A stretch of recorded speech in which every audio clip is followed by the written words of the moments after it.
अपनी hub economy को manage करने के लिए हब फर्म्स का ब्रीफ एक्सप्लेनेशन उनके लॉजिक के पीछे कैसे करती हैं, वो बताने के बाद में ऑथर डिजिटल डोमिनो इफेक्ट की बात करते हैं और उसी को आगे इन्होंने ऑटोमोटिव सेक्टर का एग्जाम्पल लेके बताया कैसे कार का इंटीग्रेटेड इकोसिस्टम में ये एग्जाम्पल साफ तरीके से समझा जा सकता है। तो चलिए डिजिटल डोमिनो इफेक्ट की बात करते हैं, जिसमें कि 3 प्रिंसिपल्स की बात करी है और ये डिजिटाइजेशन और नेटवर्क थियरी के प्रिंसिपल्स पे बेस्ड है।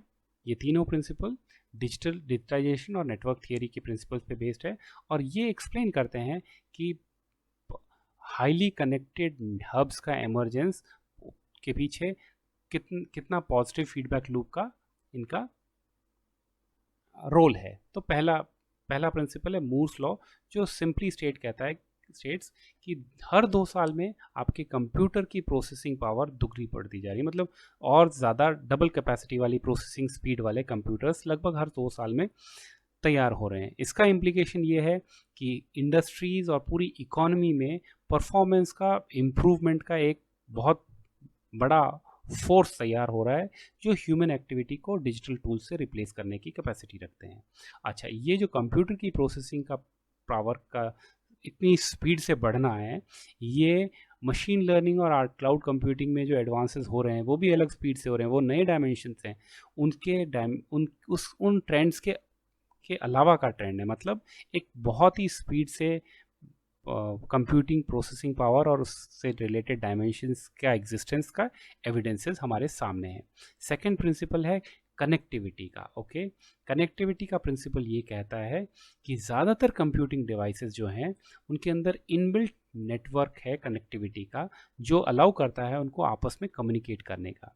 इसका फ़ायदा क्या होता है, इसका रिजल्ट क्या होता है? मेटकाल्फ लॉ के हिसाब से नेटवर्क की वैल्यू इंक्रीज होती जाती है जैसे जैसे उसमें नंबर ऑफ नोड्स और नंबर ऑफ यूज़र्स बढ़ते जाते हैं। मतलब कि जितना ज़्यादा नोड्स और जितने ज़्यादा यूज़र्स बढ़ते जाएंगे, और क्योंकि हमारे यूज़र्स और नोड्स की स्पीड भी बढ़ती जाती है, वो हमारे कंप्यूटिंग डिवाइस हैं और उनके अंदर इनबिल्ट कम्युनिकेशन की कनेक्टिविटी की स्ट्रेंथ आती जा रही है। तो ये एक मॉडर्न डिजिटल टेक्नोलॉजी को इंफॉर्मेशन शेयरिंग के लिए नियर मार्जिनल ज़ीरो कॉस्ट पे स्प्रेड करने की कैपेसिटी देता है। इसका मतलब है, it means digital technology is enabling significant growth in value across our economy, particularly as open network connection allows the recombination of business offering। इसके कारण एक और एंगल एमर्ज होता है कि वैल्यू क्रिएट तो बहुत ज़्यादा हो रही है, लगभग सभी के लिए वैल्यू क्रिएट होती जा रही है और बार बार होती जा रही है, लेकिन जो वैल्यू कैप्चर करने वाली एजेंसीज या जो सेंटर पॉइंट्स हैं, वो वैल्यू कैप्चर करने वाले वो कंसंट्रेटेड हैं और स्क्यूड है, वो एक ही दिशा में लगभग स्क्यू होते होते जा रहे हैं।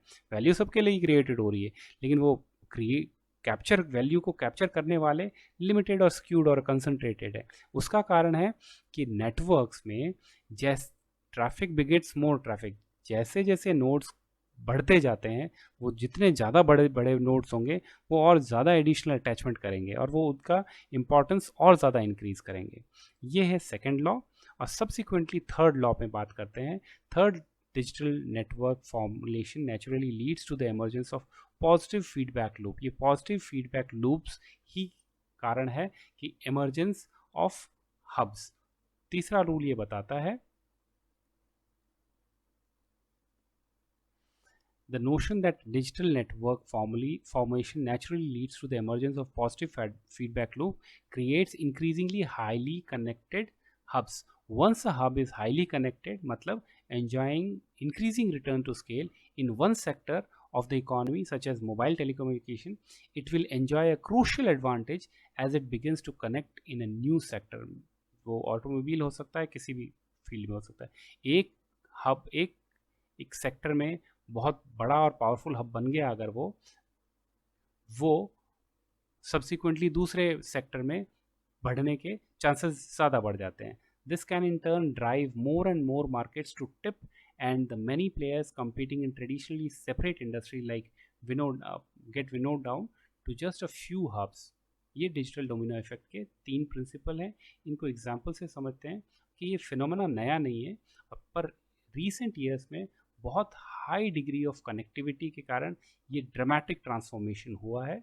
और इसी को मल्टीपल एग्जाम्पल से समझाया है कि कैसे सेल्फ एंड फ़ोन मैन्युफैक्चरर्स शुरू में इंडस्ट्री में अपनी सेल फोन मैन्युफैक्चरिंग इंडस्ट्री में लीडरशिप लेने के लिए ट्रेडिशनल प्रोडक्ट के ऊपर बिना अप्रिशिएबल नेटवर्क इफेक्ट के कम्पीट कर रहे थे। पर ये कंपटीशन ज़्यादातर इनोवेशन और डिफ्रेंसिएशन पे उसी पॉइंट पे था। पर जैसे ही iOS और एंड्रॉयड इंटरफेस प्लेटफॉर्म्स आए, इंडस्ट्री अपने आप हार्डवेयर की सेंट्रिसिटी से नेटवर्क स्ट्रक्चर की, मल्टी साइडेड प्लेटफॉर्म की सेंट्रिसिटी पे कंसंट्रेट होती गई। क्यों?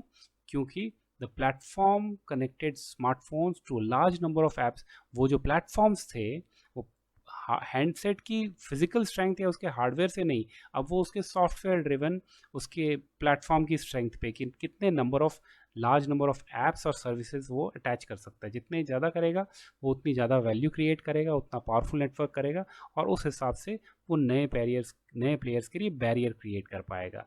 और इसके कारण जो पुराने प्लेयर्स थे वो साइड में होते गए। और आज मोटरोला, नोकिया, ब्लैकबेरी, पाम, ये जो थे पुराने बिजनेस में एक लेवल की लीडरशिप लेके आए थे, हैंडसेट में अचानक ये नए प्लेटफॉर्म्स आ गए, वैल्यू कैप्चर ज़्यादातर कंसंट्रेट हो गई इन प्लेयर्स पे। सिमिलरली ये डिजिटल डोमिनो इफेक्ट और भी जगह पे दिखने लगा और बड़ी स्पीड से लेता है। म्यूज़िक इंडस्ट्री में आज की टाइप में Spotify, Google, Apple, e commerce में अलीबाबा, अमेजन, ये अलीबाबा और अमेजन ट्रेडिशनल जो ब्रिक एंड मोटा स्टॉक होल्ड लाइक ग्रॉसरी वाले जो फील्ड थे उनके अंदर धीरे धीरे, और ई कॉमर्स से स्टार्ट हुए, Ali let's say for instance Amazon book selling से स्टार्ट हुआ, धीरे धीरे धीरे धीरे ग्रॉसरी वाले फील्ड में, राइट। ऑन प्रीमाइज जो फिजिकली ऑन प्रीमाइज कंप्यूटर या सॉफ्टवेयर ऑफरिंग वाले उसको क्लाउड रिप्लेस करते जा रहे हैं। फाइनेंशियल सर्विसेज और होम एंटरटेनमेंट इसी तरह से अलग अलग इंडस्ट्री में, क्योंकि अब ये एक powerful hub concentrated efforts, concentrated opportunity देते हैं, जिसके कारण ये डिजिटल डोमिनो इफेक्ट बढ़ता जाता है। अभी हम बात करेंगे इसी चीज़ को ऑटोमोटिव सेक्टर में समझेंगे, फिर कैसे कार का कनेक्टेड इकोसिस्टम आ रहा है और इसके पीछे का लॉजिक जो डिजिटल प्लेटफॉर्म्स के कारण पॉसिबल होता है, and finally pushing back strategy पे बात करेंगे।